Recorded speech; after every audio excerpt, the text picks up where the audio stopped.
آج ہم دیکھتے ہیں کہ لباس، عورتوں کا لباس، عورتوں کا نقاب، آج کا ایک نقاب ہے اور ایک اس سے پہلے بھی عورتیں نقاب میں رہتی تھیں اور برقع پہنتی تھیں، ایک آج کا برقع ہے۔ پہلے خواتین جب برقع پہنتی تھیں تو ان کا جسم کا کوئی حصہ کہیں سے نظر نہیں آ سکتا تھا، ایسی نقاب ہوتی تھی، ایسا برقع ہوتا تھا، کہیں سے کوئی حصہ نظر نہیں آ سکتا۔ اور آج کی نقاب کا کیا عالم ہے اور برقعے کا کیا عالم ہے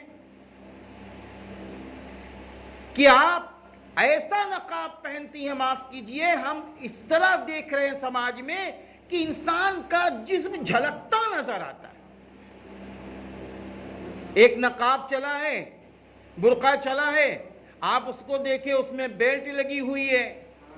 جب عورت وہ برقع یا نقاب پہنتی ہے تو اپنے بیلٹ کو پیچھے پیٹھ کی طرف ٹائٹ کر لیتی ہے، جس سے اور عریانیت پیدا ہو جاتی ہے اور بے حیائی والا وہ برقع و نقاب ہو جاتا ہے۔ بعض عورتوں کو دیکھیں اتنا ٹائٹ لباس پہنے ہوئے ہیں، نقاب و برقعے میں ہیں کہ جسم جھلکتا نظر آتا ہے۔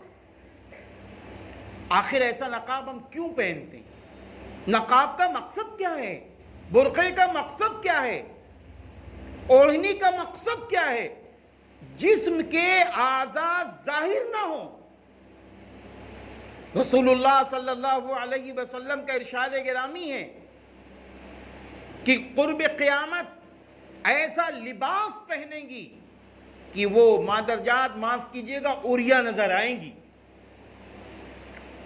جس کو محدثین نے 3 طریقے سے تشبیہ دی ہے اور تشریح کی ہے۔ فرمایا یا تو اتنا ٹائٹ لباس ہوگا کہ جسم جھلکتا نظر آئے گا، یا تو لباس ہی بدن پہ کم ہوگا جس سے بالکل ظاہری جسم نظر آ جائے گا، اور تیسرے فرمایا کہ اتنا باریک ہوگا کہ جسم جھلکتا نظر آئے گا۔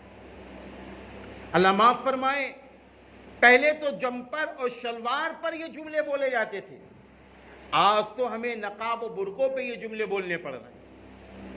اس لیے اچھی بہنوں، اپنی قیمت پہچانو۔ دیکھو ایک بہت بڑی بات بتا دوں، جب تک انسان اپنی قیمت نہ پہچانے تب تک وہ دنیا کے اندر بڑا اچھا کام نہیں کر سکتا، بڑا اچھا کام نہیں کر سکتا۔ جو انسان اپنی قیمت پہچانتا ہے، اپنی ویلیو جانتا ہے، وہ انسان بہت کچھ کر سکتا ہے۔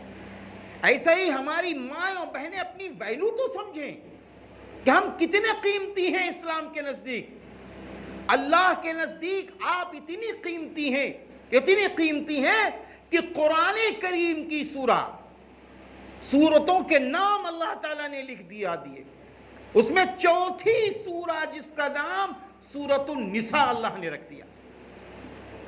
سورۃ النساء عورتوں کی سورہ۔ ذرا غور کرو میری بہنوں کہ اللہ کے نزدیک آپ کتنی قیمتی ہیں کہ ایک سورہ کا نام عورتوں کی سورہ رکھ دیا گیا۔